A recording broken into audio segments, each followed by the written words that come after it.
Participants in this panel, The World We Want, are Vangala Jaya Ram from India, Gerhard Casper from Germany, Peter Hudson from the United Kingdom, and Johnny Antillon from the Philippines.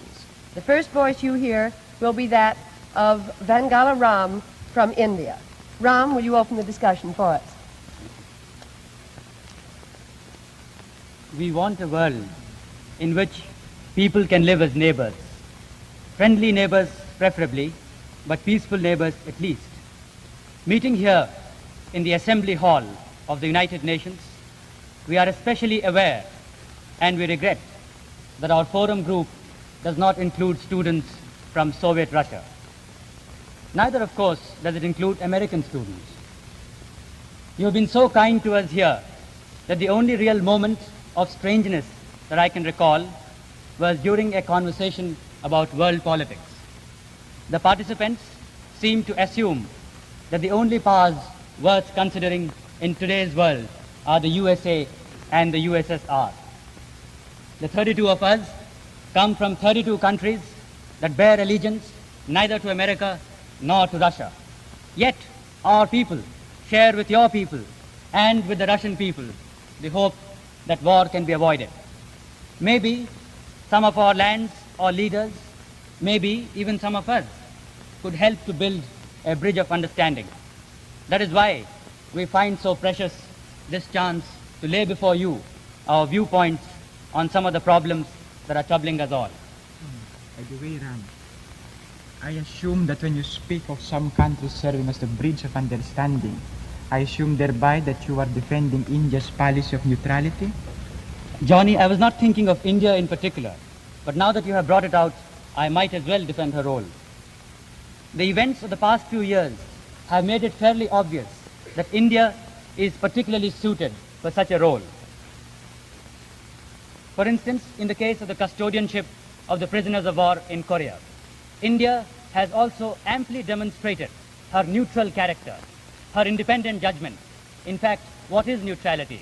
It is synonymous with independence. Oh, I disagree with you, Ron. History shows that neutrality is synonymous with dependence. If the United States hadn't been so neutral before the outbreak of the last World War, she might have gone a long way towards avoiding it. Instead, America's future became dependent on the outcome of the war in Europe, so she was forced to take sides. Peter, the very example you select refutes your own point. It is the neutrality of America since her independence and throughout her youth which has brought her to the position which she is in today. But today she is not neutral. But she is strong. Oh, but today the neutral countries aren't the strong countries. They use neutrality to justify their weakness, either because they don't want to be strong or because they're too small to be strong. And there's a third reason. Neutral countries today are neutral because they think that by being neutral today, they will be strong enough tomorrow not to be neutral anymore. You see, the big problem in Germany today is whether we should be neutral. When the war ended, we heard always the same thing. A German army is the greatest danger to the peace of the world. We heard it on the wireless, we read it in the newspapers, and every foreigner we talked to said it. Today, we hear just the opposite. Today, the West says the European defense community needs German soldiers, but France doesn't agree. Well, France, of course, has some reasons for her feelings about Germany. Well, Peter, I found the same strong feeling against Germany in the United States. Sometimes so strong that I hated to be the German delegate. People always say the Germans haven't changed. Especially the German young people have changed. Sometimes it seems to me that in Germany, more young people than in the United States are recognizing that life is not only to drive a car and to play basketball. There's one simple reason for it. We had to see too much of war in our own country, so we are forced to recognize that we must look for the real basis of our life. Because sometimes it might be too late and we cannot wait for the adults who come and offer us something to choose. It was too late for us in Germany in 1933. So today we ourselves must look for the basis on which we can live. You see, when the war ended, we saw that people all over the world hated us because we have been nationalists. So we know that neither war nor nationalism is the answer, the solution to get better relations to other countries. And Germany needs these better relations. Well, Britain, too, has had her post-war problems of relations with other countries, but they're of a different sort. You see, we must keep a common basis of understanding with the United States. This means that realizing that each country is important to the other. You see, the very fact that the United States wasn't even discovered when we were already a world power, that makes it difficult for us to realize that America is ahead of us. Have you forgotten, Peter, that India was a world power when Englishmen were still living in caves? We hadn't discovered you then. Well, as I was saying, there are other causes of misunderstanding. You see, the American quick-fire commercial tactics, in our opinion, they're not applicable to world politics. And you become patient with us because we don't use the same tactics. Nor do you always recognize the difference in our two temperaments. Whereas the United States sees things in black and white, Britain sees the shades in between those two colors. You would solve any problem with a stroke of a pen, just like that, whereas Britain prefers to let time take a hand in the problem. There's another source of misunderstanding, and that's the inability of quite a lot of Americans to differentiate between communism and socialism. And that makes it difficult for me because I come from a welfare state. Then Britain accepts the fact of your power politically, but not emotionally. When we laugh at your overstatement, at your accents, at your witch hunting, it's only because we need some form of psychological uplift. You see, by laughing at you, we delude ourselves into thinking that we're your equals in power. Filipinos neither laugh nor smile at you Americans. However, because of America's role in the Philippines, I speak as a nation who trusts your motives, and I regret that not all Asians think as we do. However, they have a valid reason for it, and this is it. In trying to be friendly, you become aggressively friendly, and you ram your aid down our throats, and you tell us that you know better than we do how your aid should be used. That's right. The .4 aid is an example. No doubt, it is a genuine expression of the desire of America to help an economically backward country. It has helped us very much. It is also good because we had to put up matching funds ourselves, and it is therefore a truly cooperative effort. But while the principle you start off with is cooperation, it sometimes degenerates into control. For instance, you do not allow .4 money to be used for capital goods, even though we should want it, even though it should be desirable for us. That makes us wonder sometimes whether America wants us to be perpetual customers of theirs and not producers ourselves. Now, just a minute. Let us not generalize, Ram. That is not true in the rest of Asia.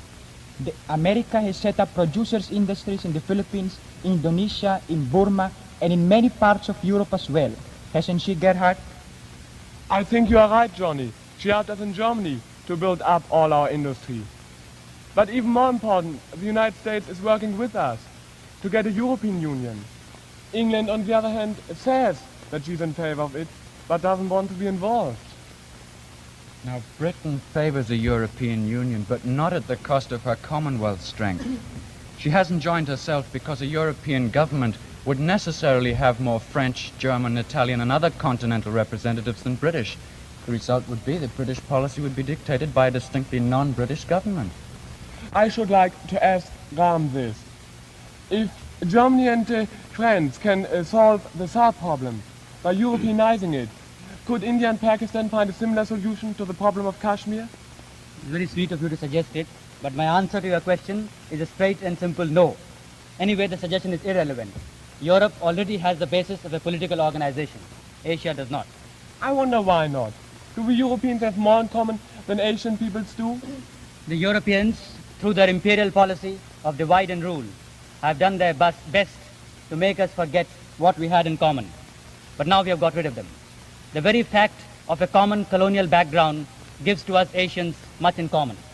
We are all backward economically and industrially, weak militarily. We share a common philosophy of non-violence. And most of all, we share a common enthusiasm for our freedom. And we all feel that at this young stage of our independence, to enter into a world struggle would be to lose the freedom it took us so long to get. It'd be very interesting to know what you think about the admission of China into the United Nations. I know that Chin Tai Kim, the delegate from Korea, says a very definite no. I disagree completely. It is inconceivable to think of the United Nations without China.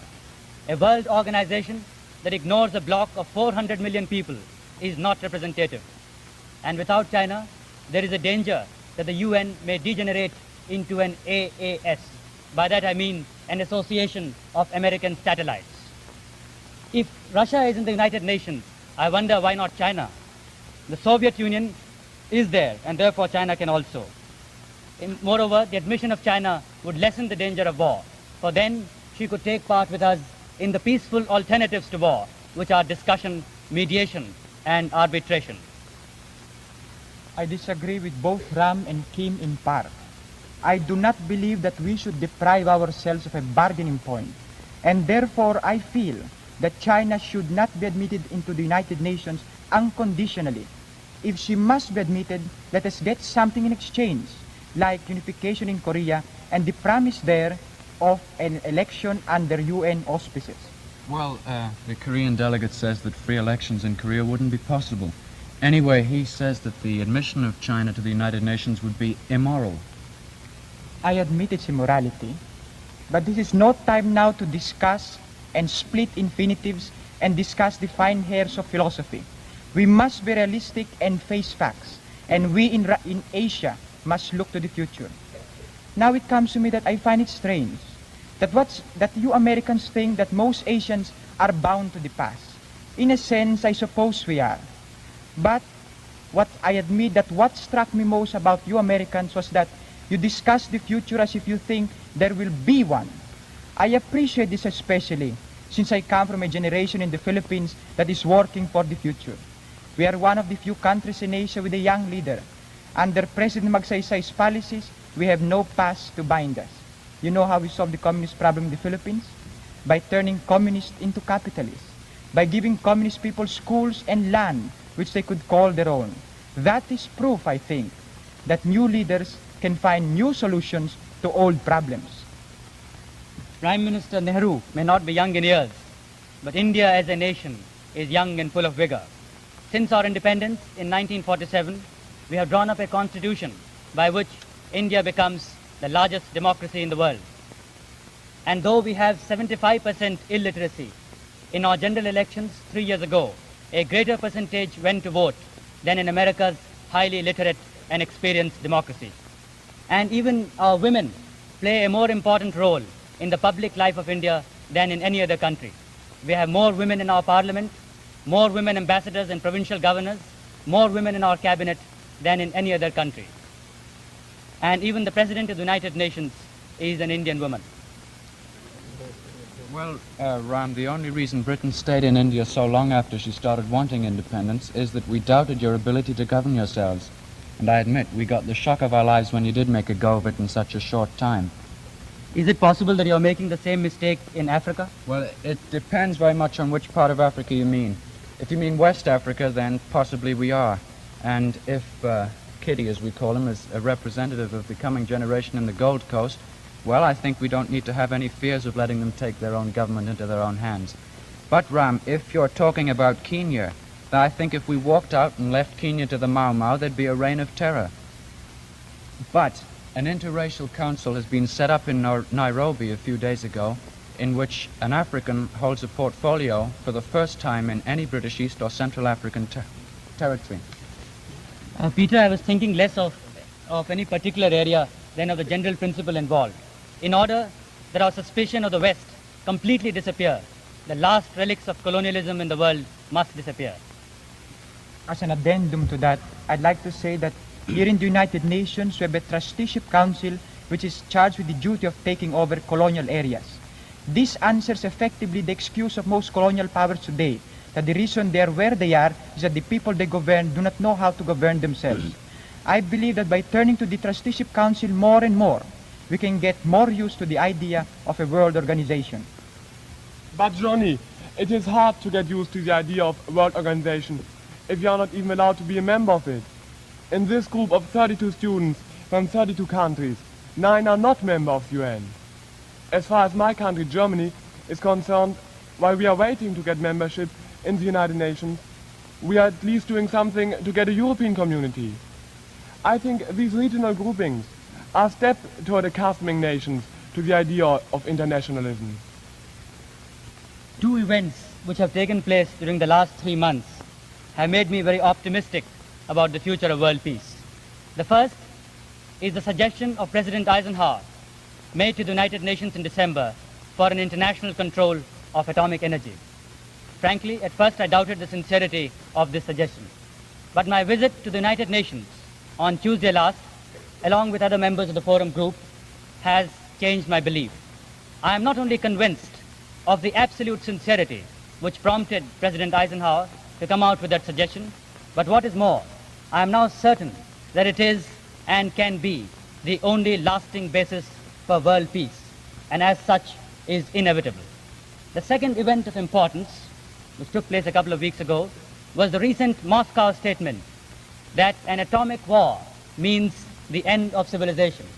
Thus, for the first time, the Soviets have recognized that a war means not only the destruction of capitalism, but of the entire world.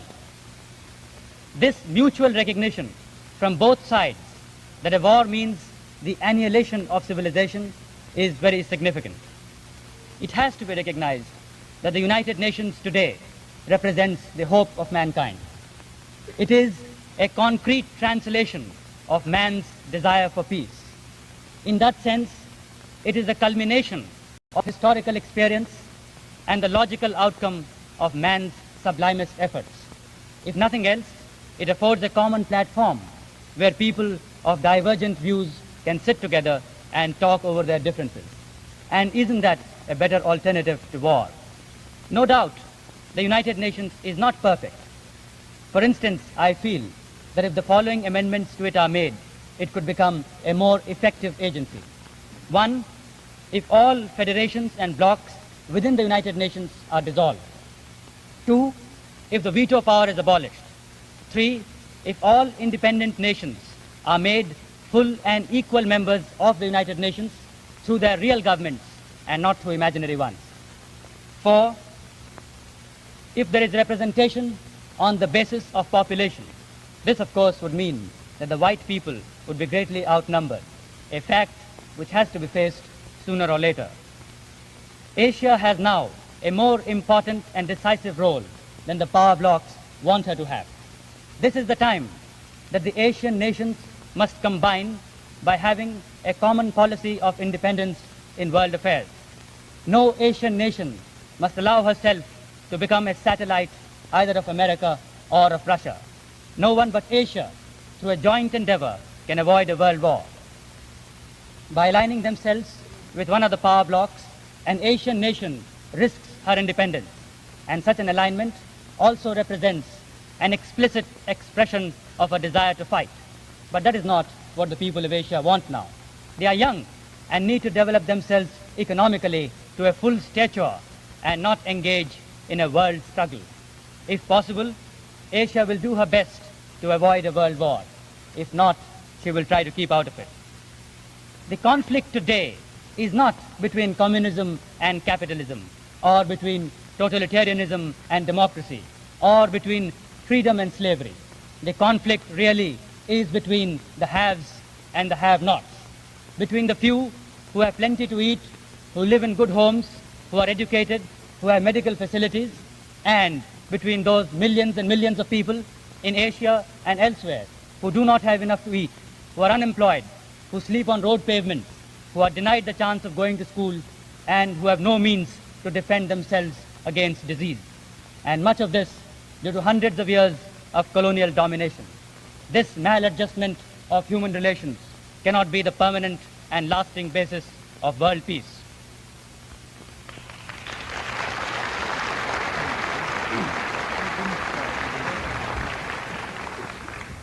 Well, I'm afraid I can't agree with all Ram said there, but I'll follow up his point about the haves and have-nots. It suggests a striking analogy.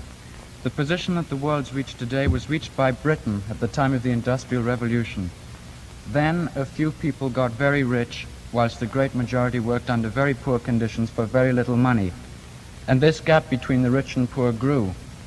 Many economists believed that the gap must be maintained if the economy of the capitalist state was to survive.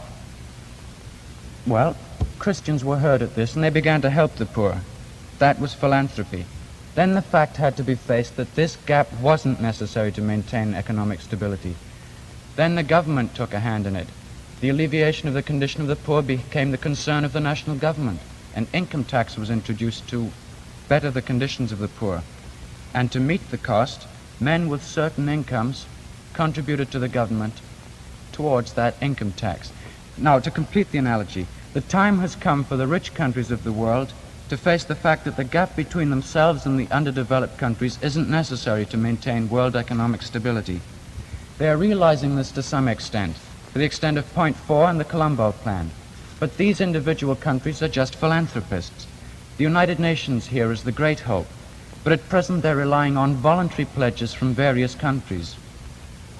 Now, why can't wealthy countries do as they did within themselves when they reached a similar state of affairs? Why can't there be under United Nations auspices a form of international income tax where nations with an income over a certain amount can contribute, for example, 2 or 3% of their income in a form of tax payable to the United Nations? This tax would pay for development in Asia and Africa and the Middle East, where the costs are too high to be borne by individual countries, and any hope of a quick profit is very dim indeed. Development must be an effort of cooperation on behalf of the wealthy countries through the United Nations. Then no obligation will be felt by any small country towards any great single power, and therefore there'll be no reluctance to accept aid. Like national income tax, it'll become both an act of self-interest and at the same time of justice. I like what Peter says. Income tax always touches me in a very tender spot. And when an Englishman speaks of paying out money, then things can be as bad as they seem. Usually, whenever I discuss with people the kind of world we want, they astonish me by describing an utopia without cares. They tell me of a world where a man can lounge around with a pipe in one hand and a book in the other. As for me, I like this world. I like the strivings and the plans of this particular century, for it makes me feel like being a part of a wonderful and exciting experiment.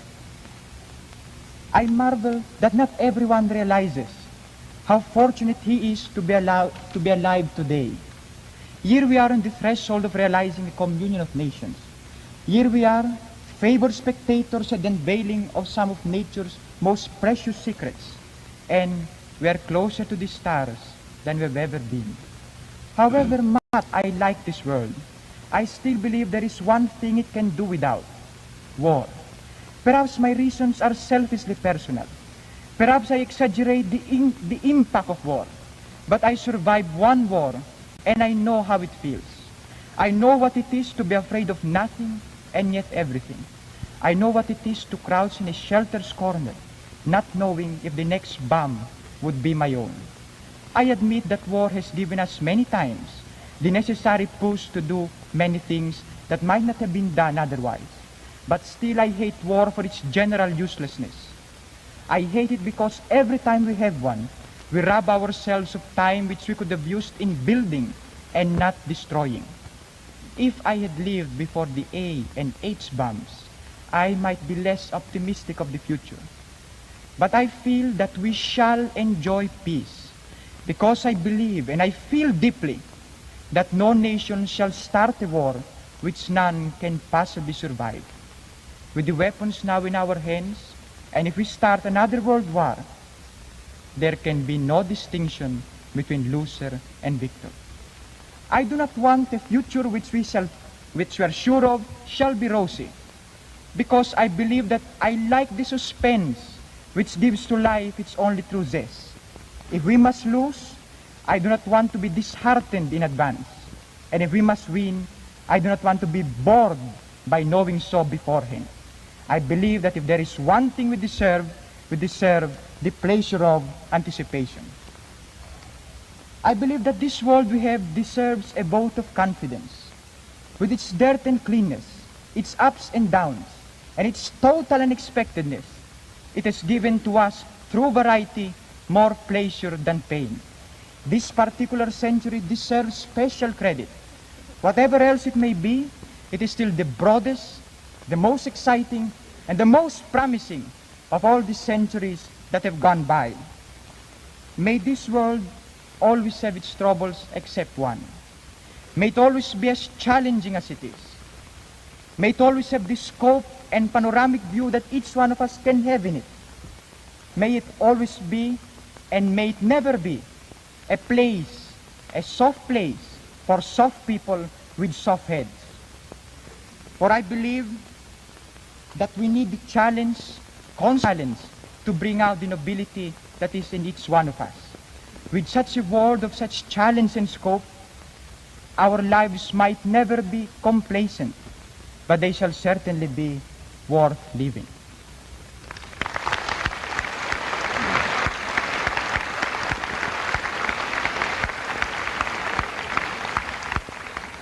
Johnny says he likes the world as it is, a very interesting world full of problems which we can try to solve.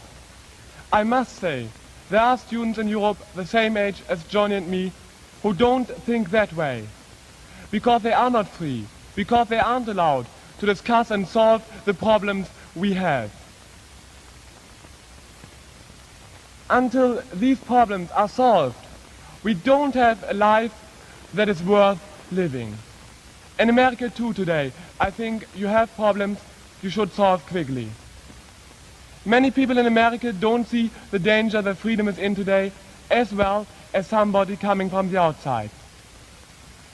You fear American communists, but you also should really fear people who try to save you from these communists. I'm told the last years of the Weimar Republic, Hitler got power because he frightened the people by the danger of communism. And the people followed him to be saved from communism. And while we were not seeing what we were looking at, he took our freedom away. I like the United States, a country of freedom and of problems, because your problems prove that you are free. And that is one of the most important facts I will take back with me to my country. As a summary of my forum experiences, I would like to say to you, the world we want is for me still the world of freedom, of peace, and of tolerance, of international understanding and equality of right. This doesn't depend in the first place on the politicians, but on the people like you and me. We will never get the world we want if there are people in Germany who hate the Jews, or in the American people who hate the Germans. But we will get it if we first think about our own mistakes, and then about the things other people have done wrong. Why do I believe in a future? Because it was possible for me, as a German, to be together with the Israeli delegate during Brotherhood Week in the United States, as a German who's together with a very good friend. As long as young people have this opportunity, we must believe in the future, because the day will come, we young people will take over governments. This sounds optimistic, very idealistic, but I'm sorry, I believe in it.